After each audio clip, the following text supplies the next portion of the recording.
Grabe si Dalton Knecht, pinaulanan na magkakasunod na tres ang Utah Jazz. Tuwang-tuwa sina LBJ at ang mga manonood sa Crypto.com Arena.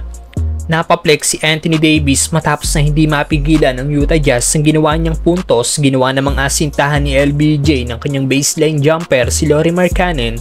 Nagpa-dunk party ang Lakers rookie na si Dalton Knecht. Lakers laban sa Utah Jazz para sa kanilang second game ng NBA Cup.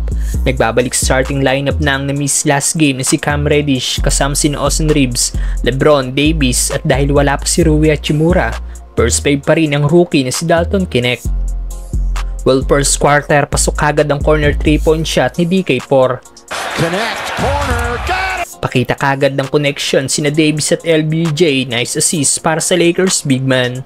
Butata naman ang inabot ni John Collins kay Cam Reddish.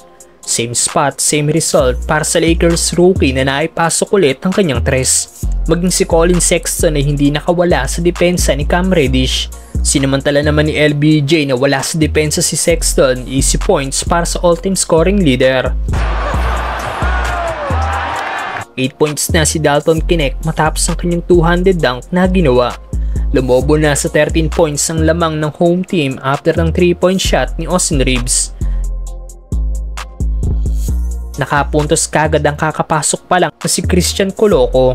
Tinapos ang isang 3-point shot ni Gabe Vincent ang first quarter kaya may bounce silang 12-point lead pagpasok ng second quarter.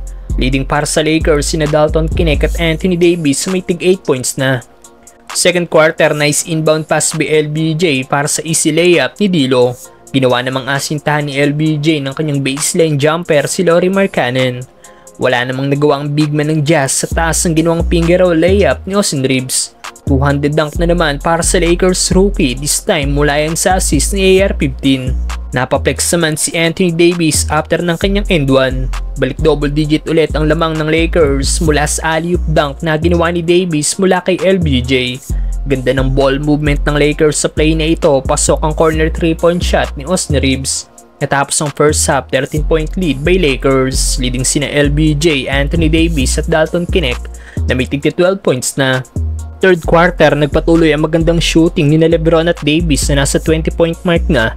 Halos magwala naman ang bench ng Lakers dahil sa apat na magkakasunod na tres na pinakawalan ng Lakers rookie na si Dalton Knecht. Tuwang-tuwa si LBJ.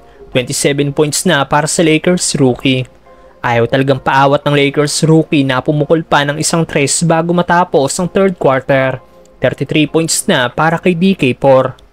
Fourth quarter, wala nang nagawa pang Utah Jazz para muling makambak ang lamang ng Lakers kaya sa uli, nakuha ng Lake Show ang panalo. Still undefeated pa rin ang Lakers sa kanilang NBA Cup campaign. 7-0 din sila ngayon sa kanilang home court.